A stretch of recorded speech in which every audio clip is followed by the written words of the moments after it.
தமிழர் கட்சியில இணைய போறாருன்னு அது உண்மையா? நான் எங்க ஐயாவை போய் கூப்பிட்டேன், 2 தடவை சந்திச்சு கூப்பிட்டேன்.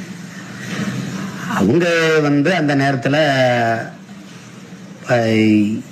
நான் என்ன செய்ய போறேன்னு கேட்டாங்க.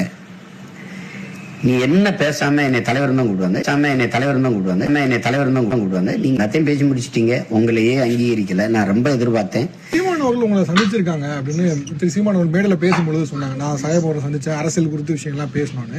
அவங்க கூட இணையறீங்க அப்படிங்கிற மாதிரியும் செய்தியில் வந்துச்சு. நீங்க 2 என்ன சந்திப்புல என்ன நடந்தது, என்ன பேசுனீங்க? இல்லை, நான் இப்பொழுது சமீபத்தில் சந்திக்கவில்லை.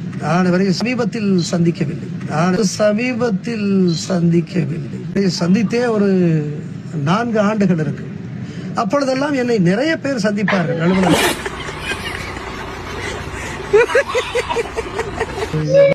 ஒரு காலம் நான் அரசியலிலே இணைகின்ற அந்த பேச்சை எல்லாம் நான் எடுத்தது இல்லை. எதுவும் பதில் சொல்லக்கூட முடியாத ஒரு சூழலை அவர்கள் ஏற்படுத்தி விட்டார். சென்சேஷனுக்காக ஒரு பெரிய ஒரு கருத்தாக்கத்தை அவர்கள் உருவாக்கி விட்டார்கள். எனவே அது எனக்கு உண்மையிலேயே வழியை தந்தது என்பதுதான் உண்மை.